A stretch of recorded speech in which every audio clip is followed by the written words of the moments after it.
Além de São Paulo e do Rio, Belo Horizonte, Salvador, como disse o Bruno Teixeira, Florianópolis também estão entre as capitais que vão levar o preço das tarifas do transporte.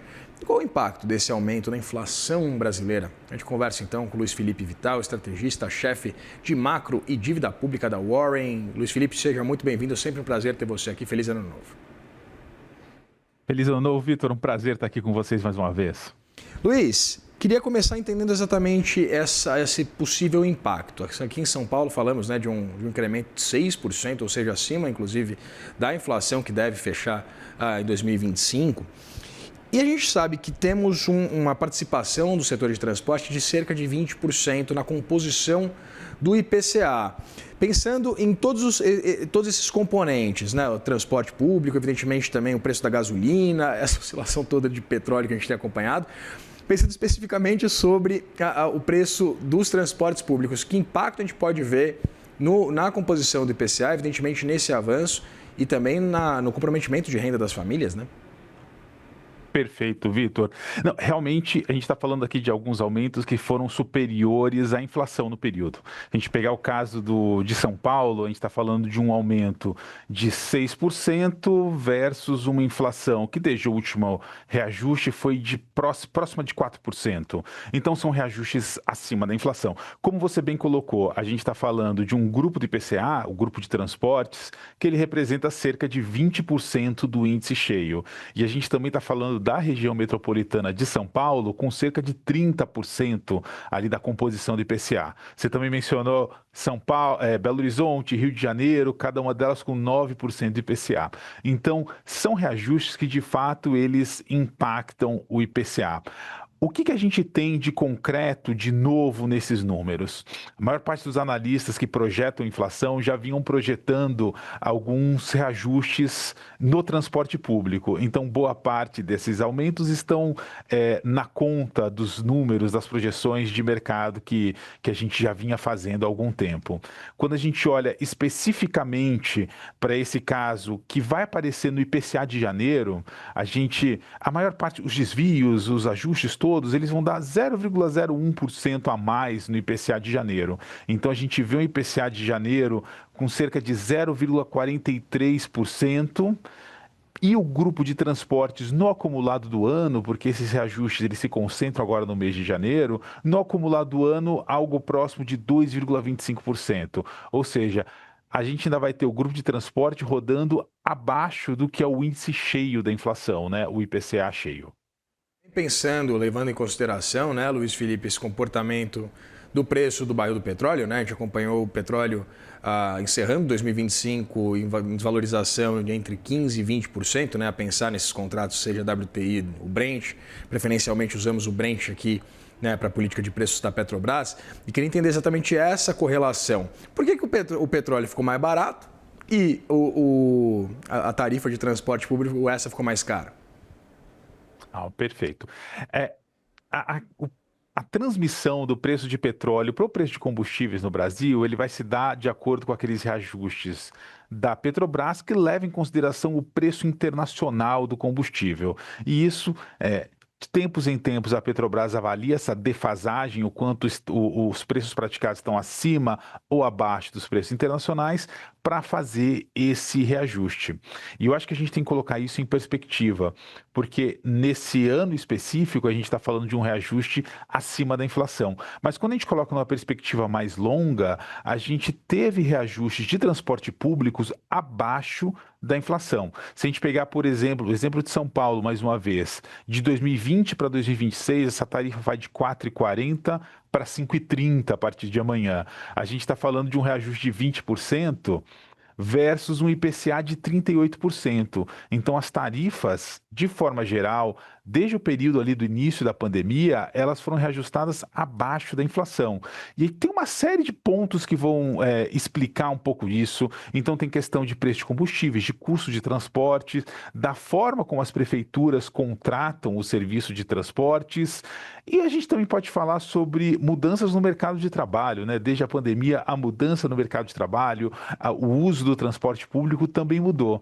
Então, a gente tem uma série de fatores que ajudam a explicar quando a gente está tendo reajuste de transporte acima ou abaixo da inflação, e o petróleo, como você bem mencionou, é um desses casos. Interessante você mencionar esses dados acumulados, né, de inflação do transporte desde 2020, quando houve a pandemia e essa modificação no mercado de trabalho. Dá para a gente considerar, então, que, dada essa modificação do ditame de trabalho, a instalação de teletrabalho, né, a instituição do teletrabalho para muitas atividades, há hoje uma demanda menor pelo serviço de transporte público nas cidades? A gente passa. O mercado de trabalho, Vitor, tem sido um puzzle, né? Uma dificuldade dos economistas de entender tudo que está acontecendo no mercado de trabalho. Mas, de fato, a gente vê uma quebra estrutural ali no período pós-pandemia. E isso pode influenciar ou pode estar sendo impactado, inclusive, no uso do transporte público. Mas eu não traria esse como principal questão, não. Eu traria a forma como as prefeituras contratam o serviço de transporte. A gente.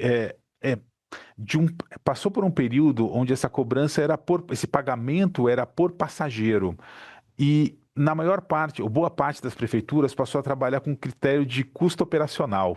Então, custo operacional, a prefeitura está remunerando as companhias de transporte pela disponibilidade da frota, pela quilometragem rodada e não apenas pelo passageiro. Então, isso tem uma série de prós e contras, por exemplo, o impacto do preço do combustível, que passa a ser custo, como a ótica de remuneração é por custo operacional, isso acaba, em última instância, recaindo sobre os cofres públicos e não sobre os cofres da empresa de transporte nesse modelo. Mas esse modelo também viabiliza uma série de benefícios, por exemplo, a gratuidade aos domingos. E eu acho que daí que a gente tem que ver uma outra ótica, uma outra análise desses reajustes todos, que é a análise de que a gente está falando de uma política pública de transporte, é uma política pública de transporte que ela tem que ser sustentável no longo prazo. Se eu voltar mais uma vez para o exemplo de São Paulo, capital, a Prefeitura de São Paulo tem um orçamento de cerca de 6 bilhões de subsídios ao transporte público. Não havendo esses aumentos, esse subsídio tende a aumentar. E se você tem uma política pública que não é sustentável no longo prazo, ela passa a ter um custo que é alto demais para os cofres públicos, ao longo do tempo ela tende a se tornar inviável. Então a gente também pode entender esse reajuste do transporte público como uma tentativa de aliviar o tamanho do subsídio que a gente vê no transporte público e garantir um serviço público de boa qualidade e a gratuidade aos domingos, entre outros benefícios no longo prazo. Muito interessante esse aspecto que você traz sobre a discussão dos subsídios, até porque cerca de 60% dos custos dos ônibus aqui na capital paulista, elas são subsidiadas, né? Vem de verba municipal. No Rio de Janeiro, por sua vez, esse subsídio do transporte, ele é de R$ 1,60 centavos por passageiro, né? Agora a tarifa está em R$ 5,00. E eu queria entender exatamente esse impacto para as contas dos municípios quando a gente pensa nessa correlação, principalmente em ano eleitoral, entre um aspecto que é evidentemente impopular, aumentar o preço do transporte, mas ao mesmo tempo prezar por um ambiente de estabilidade das contas. Perfeito. A lógica acho que é exatamente essa que você bem colocou. Então, não reajustar o transporte público, ele acaba, a conta vai fechar com um maior subsídio. Então, as prefeituras estão tentando fazer esse balanço entre o reajuste e o subsídio.